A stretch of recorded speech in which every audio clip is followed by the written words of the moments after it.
বিচ্ছেদ নিয়ে নয় ছবিটা, বিচ্ছেদ যেরকম মিলন হয় সেরকম জীবনে বিচ্ছেদও হয়। সেই বিচ্ছেদটাকে কেন্দ্র করে যখন কিছু মানুষ একসঙ্গে আসেন তখন সেটার মধ্যে থেকেই আর একটা মিলনের গল্প শুরু হয়। 27 বছর ধরে একটা ডিভোর্স কেস চলেছে, মানে দুজন মানুষের মধ্যে একজন মানুষ নিশ্চয়ই চাননি, অন্তত একজন মানুষ চাননি বিচ্ছেদটা হোক, কিংবা দুজনেই আসলে হয়তো চাননি যে বিচ্ছেদটা হোক, কিন্তু তারা আবার একসঙ্গে হয়তো থাকতেও পারে।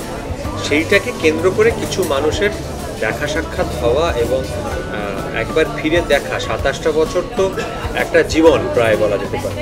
27টা বছর তো কম না, 2 দশকেরও 2.5 দশকেরও বেশি সময়।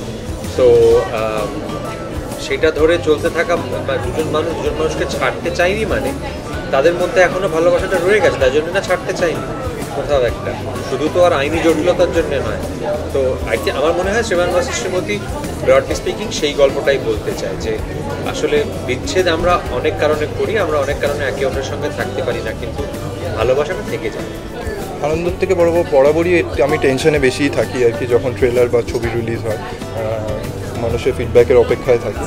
কিন্তু এই ছবিটা আমার দীর্ঘদিনের একটা প্রতীক্ষা, এবং শুধু আমার পরীক্ষা না, এটা আমার প্রডিউসার যারা আদিত্য মজুমদার, কাহা স্টুডিও যারা প্রথমবার ছবি প্রডিউস করেছে তাদেরও একটা পরীক্ষা, এবং আমার মনে হয় প্রত্যেকটা টিম মেম্বারের একটা পরীক্ষা। কিন্তু এই ছবিটা আমার খুব প্রিয় ছবি, এবং কারণ আমি আমাদের প্রজন্ম থেকে ভালোবাসা শব্দটার মানেগুলো বা সমীকরণগুলো পাল্টে গেছে, এবং আমার মনে হয় যে ভালোবাসার নতুন মানে শ্রীমান ভার্সেস শ্রীমতী 1 মে দর্শকদের কাছে নিয়ে আসবে।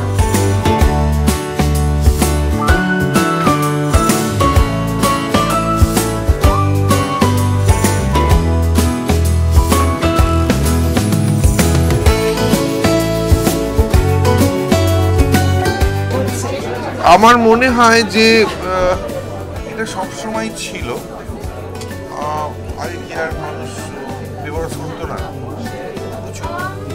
আমার বয়সে প্রচুর, আমার আগের পরের জেনারেশনের, আমার অল্প বয়সী প্রচুর মানুষ পছন্দ না থাকলে কেন জোর করে থাকবো ভাই, জোর করে। আমার তো মাঝে মাঝে মনে হয় আচ্ছা আমার দাদু ঠাকুমারা কি জোর করে থেকেছে, মানে ভয় ভয়ে সমাজ কি বলবে, ডিভোর্স করেনি, করতেই পারে, আমি করিনি, দ্যাট ডাজন্ট মিন আর কেউ করতে পারে না। তো এটা আমি মানি না যে সম্পর্ক একটা হলেই সেটাই একটা শেষ সম্পর্ক, আর কোনো সম্পর্ক হতে পারে না, এটা আমি মানি না, কেউ আমরা মনে হয় মানি না। সো এটা একটা। আর একটা হচ্ছে যে যাদের যাদের টিকে যায়, মানে দের সামথিং অ্যাবাউট একটা অন্য কিছু যেটা থাকে বলে সেটা টিকে যায়। মিঠুনের যে চরিত্র আর অঞ্জনার যে চরিত্র তারা আলাদা হতে পারছে না। আমি যতই চেষ্টা করি দুজনকে আলাদা করে মহিলাকে নিয়ে কেটে পড়বো, হয় না সেটা। দ্যাট ইজ আমার কাছে খুব ইন্টারেস্টিং, বিকজ কোথাও এই চিরকালীন কথাটা হয়তো একটু অন্যরকমভাবে অধিকৃত বলতে পেরেছি। দ্যাট ইজ ভেরি ইন্টারেস্টিং না, মানে যারা আলাদা হতে চাইছে পারছে না, আর যারা আলাদা হতে গিয়েছিল তারা কাছে এসে গেল, দ্য ইয়াঙ্গার জেনারেশন। এই মজাটা খুব ইন্টারেস্টিং, এবং সেটাই তো হচ্ছে, সেটাই হওয়া ভালো। তো এটা মেনে নেওয়া ভালো যে যারা হবে না হলে হবে। এই হলে কিসের জন্য হয়, মানে যদি আমরা ধরে নিই যে একজনের সঙ্গে সম্পর্কই ছাড়তে পারছে না, সেই ম্যাজিকটা দেখতে গেলে হলে যেতে হবে। মিঠুনদা তো অবশ্যই আছেন, মিঠুনদা অনেক ছবি করেছেন, আরও করে চলেছেন, এখন আগামীতেও নিশ্চয়ই করবেন। আমার মনে হয় যে এই যে 27 বছর ধরে চলা একটা ডিভোর্স কেস, 27 বছর ধরে কারো ডিভোর্স কেস চলে নাকি, মানে সেটা এইটা শুনে যে প্রথম বিস্ময়টা লাগে, আমার মনে হয় সেই বিস্ময়টা হচ্ছে এই ছবিটার ইউএসপি।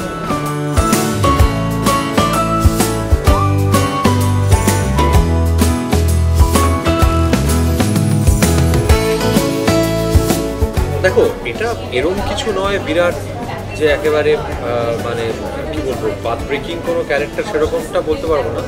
তবে হ্যাঁ, মানে আমি বলতেই মানুষ একটুখানি একটা সভ্য, ভদ্র, সুশিক্ষিত, সোবার এরকম লোক ভাবে, কিংবা ভাবে একটুখানি নিউরোডাইভার্জেন্ট, একটু মানে কিলবিল সোসাইটি, হেমব্রক সোসাইটি, ওই স্পেসে ভাবে লোকে, যে কোনো একটা ভাবে।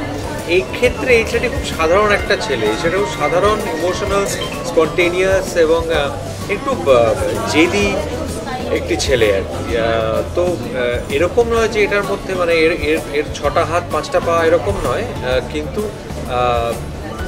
হ্যাঁ মানে যতটা আর কি, যতটা লাউড, যতটা ছেলেটা আমাকে সচরাচর অতটা লাউড ক্যারেক্টার করতে যতটা মানে দেখা হয়তো বা যায় না, সেই জায়গা থেকে হয়তো পদক্ষেপ কথাটা বলেছিলাম। মানে আজকে এআই এর যুগে মানে আমরা সব কিছু এত ইনস্ট্যান্টলি পেতে শুরু করেছি, মানে খাবার, ক্যাব, এমনকি ডেটিং পার্টনারও। সো মানুষের জীবনে ওই এতে ডিজিটালাইজেশন একটা সমস্যা হয়ে গেছে। সেই সমস্যাটা হচ্ছে ইনস্ট্যান্ট গ্র্যাটিফিকেশন, মানে সাময়িক চাহিদা, এক্ষুনি চাই মানে এক্ষুনি চাই। মানুষের জীবন থেকে একটা জিনিস হারিয়ে গেছে, সেই জিনিসটাই নামই হচ্ছে অপেক্ষা। অপেক্ষা ছাড়া কোনো ভালোবাসা পরিপূর্ণতা পায় না। এবং এই ছবিটায় 27 বছরের দীর্ঘ একটা অপেক্ষা আছে। এবং আমার মনে হয় শ্রীমান ভার্সেস শ্রীমতী যারা বড় পর্দায় দেখতে আসবে পয়লা থেকে, আমার মনে হয় ভালোবাসায় নতুন করে অপেক্ষা করতে শিখবে।